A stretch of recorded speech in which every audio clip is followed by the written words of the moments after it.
All right, we're gonna look at the power of hip and shoulder separation through pitch data. So I got a TrackMan here set up, and I'm going to do a little experiment. So the first experiment's gonna be, I'm gonna throw this ball with no hip to shoulder separation. So what is hip to shoulder separation? That's when this hip rotates into landing and the trunk stays back. And the more we separate that, we're supposed to be able to increase velocity and put less stress on the arm. So there's an actual study, or many, that actually show the more separation, the less stress, the more velocity. Let's see if it has that effect. Plus, I also want you to see the spin effect on it. All right, so what I'll do is I'll just make sure as I'm throwing here that my back hip and back shoulder are coming together.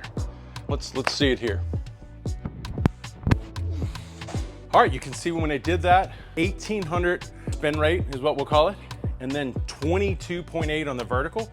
That's just gonna have a lot to do with where my arm slot was and where the spin axis is coming out of the ball. So that's pretty vertical, and then 11.5 horizontal.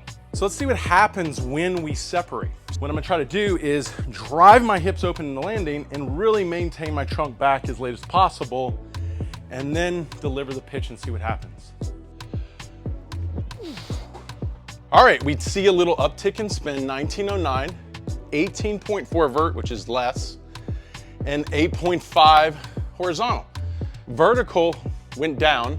Problem is it's with TrackMan. We need to do this a lot of pitches. Horizontal went down because my arm slot comes up, which typically starts to happen because you're trying to get back here and hold back here. You typically want to lean. And then 3 miles an hour, the fastball is up too. So you're getting that uptick in velocity. What you feel is really the more profound thing. What I feel is considerably less stress. Because when my hips and shoulders are coming together, I have to drag my arm harder to delay the end of the whip to get the energy up. But when I'm separated, I'm delaying with my trunk now. So now when my arm comes around, it doesn't feel like it's pulling behind my back, because it's not.